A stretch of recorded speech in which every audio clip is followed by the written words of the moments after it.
These are the toughest, most hellish correctional facilities across Kenya, Rwanda, Uganda, Tanzania, and Burundi. Kamiti Maximum Prison, Kenya. Kamiti is the kind of place where misery gets a permanent visa. Officially, maximum security, but what they really mean is maximum human storage with minimum decency. It's a petri dish of disease, depression, and state-sanctioned neglect. The air circulation is so poor, you could suffocate just by existing too hard. Malaria and TB are frequent guests, and torture isn't so much as a crime, it's a daily team-building exercise. So torture is rampant in this prison. Inmates describe the place as a slow-motion apocalypse, one where the power goes out just as the screams begin. Guards patrol like debt collectors with batons, and meals are, well, let's just say if your food moves, something like a rat, you can keep the protein. Here, it's survival of the sickest. Bujumbura Central Prison, Burundi. Now, this isn't a prison. It's a political revenge pit with bars. Welcome to Bujumbura, where the phrase due process was banned in a ritual sacrifice.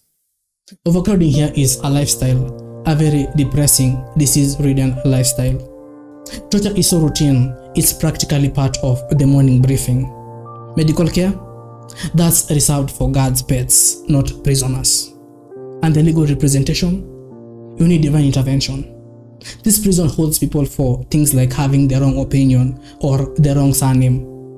The government keeps saying reforms are coming, but they've been saying that since Moses parted the Red Sea. But who could blame them? Burundi is the poorest country in the world, so, there's not much to expect there.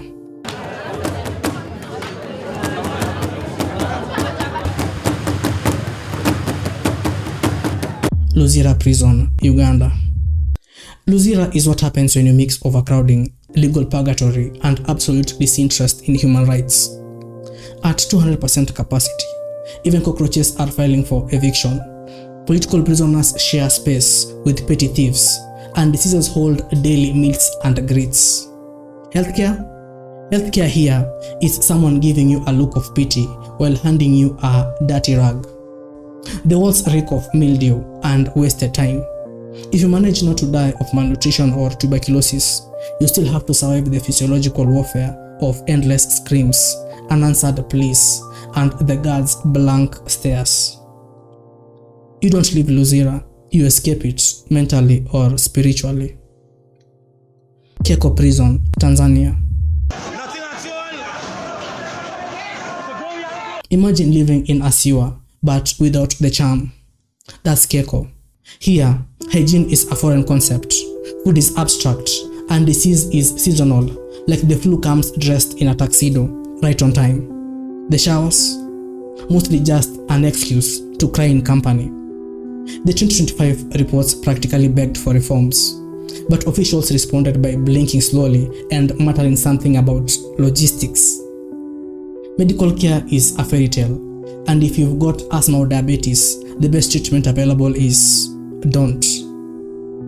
It's less of a correctional facility and more of a petri dish for human despair.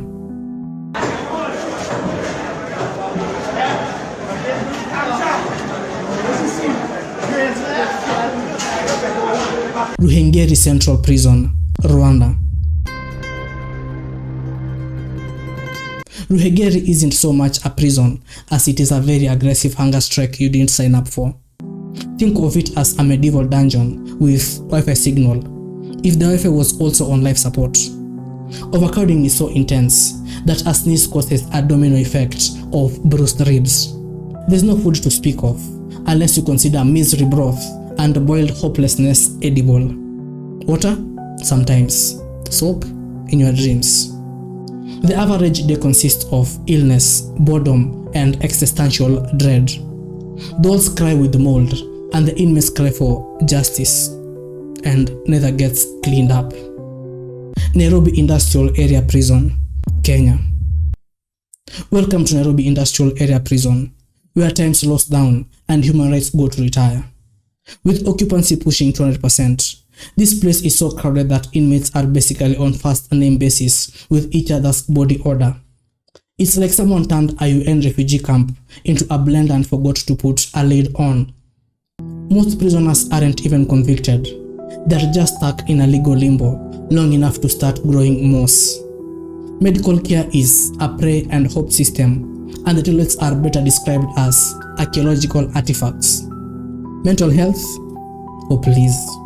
If you crack under pressure, you're just another statistics in the state's long-running experimental in collective emotional breakdown. Reforms are always underway. Things like overcrowding, health, and safety are never addressed. Here, it's every man for himself.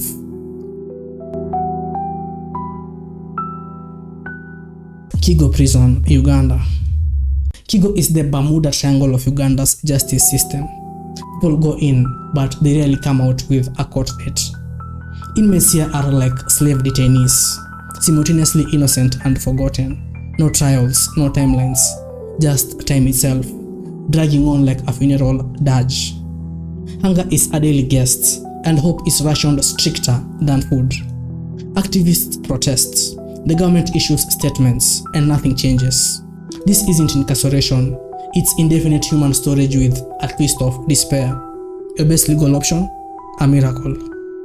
Ukonga Prison, Tanzania. Ukonga isn't a prison, it's a slow motion funeral march where you are still expected to mop your cell. Packed to the ceiling and running on colonial plumbing and 1800s ethics, it holds a special place for political detainees, activists, and anyone who annoyed the wrong government official. Medical care is theoretical, and family visits are treated like international peace negotiations. In 2025, it was dubbed a ticking time bomb, where the only thing ticking faster is the heartbeat of an inmate trying to sleep through the sounds of someone screaming 2 cells over. Welcome to Ukonga, where lights never work and nightmares never end. In this channel, I talk about African prisons a lot, and it's because I have a passion when it comes to African prisoners, because these people go through a lot, and a lot of these prisons don't allow media houses, so their conditions are rarely viewed on TV. You can rarely see what happens to them, only hear their stories, of which I have a lot of friends that that have told me what they've gone through in these prisons. So through this, us as Afrikleo are looking to establish an NGO where we can help prisoners in Africa, because this isn't just about making videos. These prisoners also, they need love, and they need to be they need to be visited, and most of them, their family members have neglected them. And yes, I do know that there are charities that go to visit them, but us as Afrikleo, we've talked about African prisons for so long. I know we have audiences that would be interested in helping them out. So what do you think of this? Do you think we should start an NGO? Because I think it will be a very good idea to help these prisoners out, not just talk about them. It will be good if we visit them, give them, a little something here and there, food, clothing, because they go through a lot. And our goal as Afrikleo is to even travel to other African countries and visit their prisons, because I'm from Kenya, and obviously we have other countries like Congo who go through a lot. If you've seen Congo documentaries about their prisons, these people, they basically don't have any human rights, and I think that they also deserve a chance. So let us not just watch their videos, let's find a way to help these prisoners, because if you can, I'm sure you'll be blessed. Thank you. And what do you think? Should we start an NGO? Because I don't want this to be about videos. I want it to be about tangible, results, where we go and help these prisoners. No, not just talking about them. I think it begins by you and me. And if you think it's a good idea, please leave a comment, and then I'll make a video about it, talking on how you can start an NGO to help these people out. Because I know with the power of YouTube, we can also help other people. Anyway, thank you so much for watching. That's it for this video. Please subscribe, like the video, it helps the channel out, and also consider joining our memberships program. It's a way to help the channel out. Thank you so much. I'll see you in the comments. Peace.